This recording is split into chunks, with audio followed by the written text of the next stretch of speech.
Olá pessoal, hoje nós vamos começar o curso de Eletrônica Analógica na aula 1, onde nós vamos conhecer alguns conceitos de amplificação e função de transferência e também vamos ver dois circuitos básicos envolvendo o transistor de junção bipolar.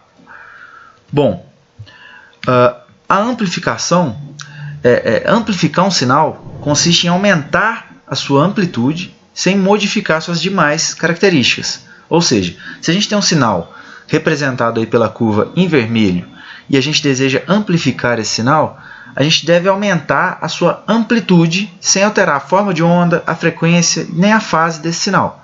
No gráfico à esquerda aí, a gente pode ver que a curva em verde ela é exatamente igual à curva em vermelho, porém com a amplitude aumentada, com a amplitude bem maior. A gente pode ver que ela manteve a forma de onda, a fase e a frequência do sinal em vermelho, né? Já no gráfico da direita, nós podemos observar que a amplificação resultou em distorção do sinal.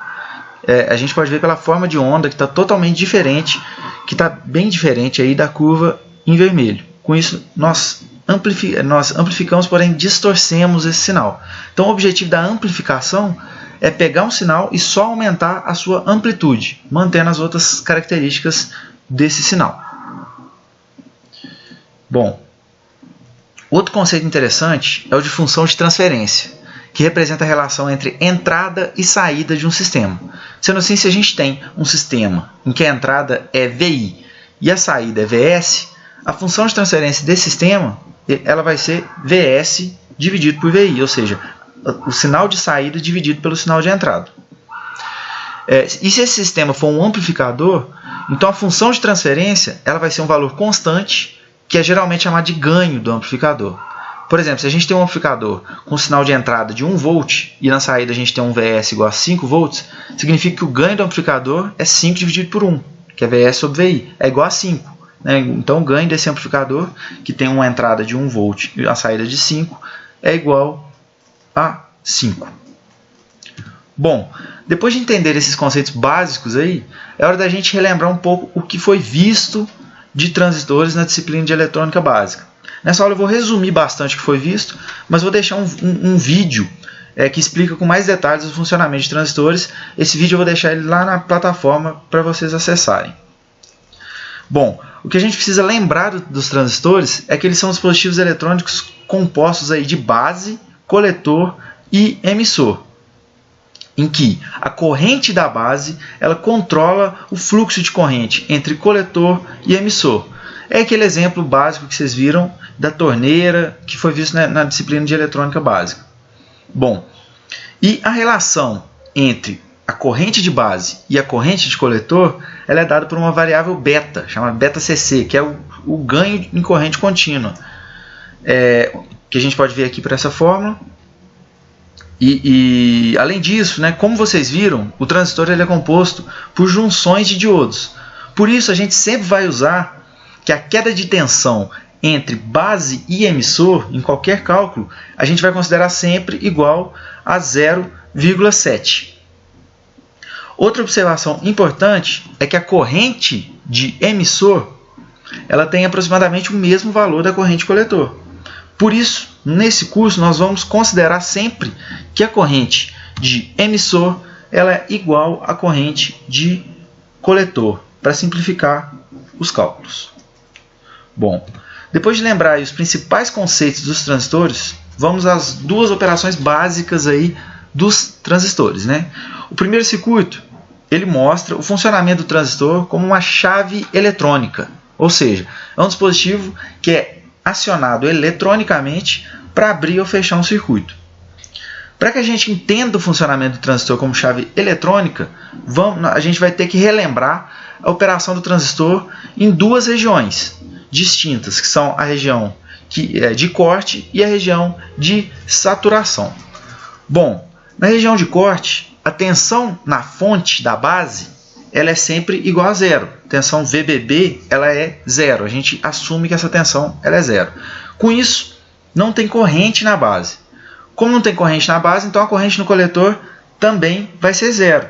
uma vez que a corrente no coletor IC é igual a beta vezes IB. Logo, a IC vai ser beta vezes zero. Então, independente do beta, vai ser, a corrente no coletor vai ser zero. Como a corrente no coletor ela é zero, então a tensão no coletor também é zero, uma vez que a tensão no coletor, pela lei de Ohm, é igual a RC vezes IC. Com isso, além disso, né, também pela lei de Kirchhoff, a gente tem que toda a tensão da fonte VCC ela está sobre essa junção coletor-emissor. A gente pode ver aqui que se a gente fizer a lei de Kirchhoff da malha aqui nessa malha da direita, a gente vai ter que VCE é igual a VCC menos VRC, né, que é a tensão em cima do resistor de coletor, que é zero. Então, a tensão VCE é igual a VCC. Esse é o funcionamento do transistor operando como chave aberta, né? Uma vez que ele abre todo o circuito e toda a tensão da fonte é aplicada nesse transistor. Agora a gente vai ver o funcionamento do transistor operando na região de saturação. A gente assume que quando o transistor está operando nessa região de saturação, a gente vai assumir que a tensão na junção coletor-emissor ela é nula. Assim, toda a tensão da fonte VCC está diretamente no resistor do coletor, no RC. Com isso, o transistor ele vai operar como uma chave fechada, uma vez que ele fecha o circuito da malha da direita e a tensão sobre ele é zero. Para calcular a corrente da base, a gente deve usar a lei de Kirchhoff. Antes, né, a gente vai ver que então, a corrente do coletor ela vai ser igual à tensão que está em cima do coletor, né, da resistência do coletor, do resistor do coletor, que é a tensão da fonte, VCC, dividido pelo valor da resistência do coletor. Bom, e a corrente da base, para a gente calcular essa corrente da base, a gente deve usar a lei de Kirchhoff da tensão nessa malha da esquerda, que a gente vai chegar na seguinte expressão, que VBB menos VBE sobre RB é igual a essa corrente da base, a corrente IB, que é a corrente que chega na base do transistor. Como a gente considera que VBE é igual a 0,7, a gente pode simplificar essa equação e substituir ela direto. Para garantir que o nosso transistor está mesmo operando como uma chave fechada, a gente tem que considerar que a corrente do coletor ela tem que ser 10 vezes maior do que a corrente da base. No material complementar, eu vou trazer uns exemplos, um exemplo bem simples aí do funcionamento do transistor como chave eletrônica. E eu peço que vocês deem uma olhada lá para que vocês entendam realmente o funcionamento, né, todo o funcionamento desse circuito como do transistor operando como chave eletrônica. Bom, para finalizar, eu mostro o funcionamento do transistor como fonte de corrente. Diferente do circuito anterior, que era polarizado na base, o circuito atual é polarizado no emissor. O que significa? Significa que o circuito agora... vamos começar pelo circuito anterior. O circuito anterior, como a gente pode ver nessa figura, ele tinha um resistor entre a fonte VBB e a base do transistor. Agora, o que acontece agora? Ele não tem mais esse resistor na base e ele tem um resistor entre o terra e o emissor do transistor. Por isso esse circuito é chamado polarizado, um circuito de polarização no emissor, né? A análise desse circuito ela é feita de forma muito simples. Primeiro a gente deve observar que a tensão no resistor do emissor é dada pela resistência RE vezes a corrente que passa no emissor, né? Lei de Ohm. Então a tensão nesse resistor RE ela é simplesmente a corrente vezes a tensão. E depois, se a gente rodar a malha da esquerda, a gente pode ver que a tensão da fonte VBB ela é igual à tensão da junção base-emissor, que é o 0,7, e a tensão no resistor de emissor. Ou seja, VBB é igual a VRE, que é a tensão no resistor do emissor, mais VBE, que é a tensão na junção base-emissor. Como a gente já disse, VBE é igual a 0,7 e VRE é igual a resistência vezes a corrente que está passando no emissor. Com isso, como que a gente vai determinar então essa corrente do emissor? Bom, se a gente fizer a lei de Kirchhoff da malha nessa malha da esquerda, a gente vai ter que a tensão da fonte menos 0,7, que é a tensão da junção base-emissor, dividido pela resistência do emissor, ela vai ser igual à nossa corrente do emissor.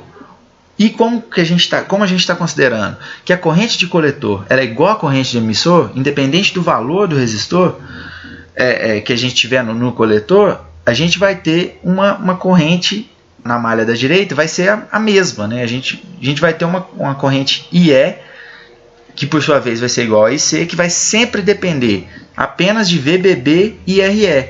Com isso, a gente vai ter uma mesma corrente para vários valores diferentes de resistência do coletor. Então a gente pode alterar a resistência no nosso coletor sem que a corrente seja alterada. Isso caracteriza uma fonte de corrente nesse circuito.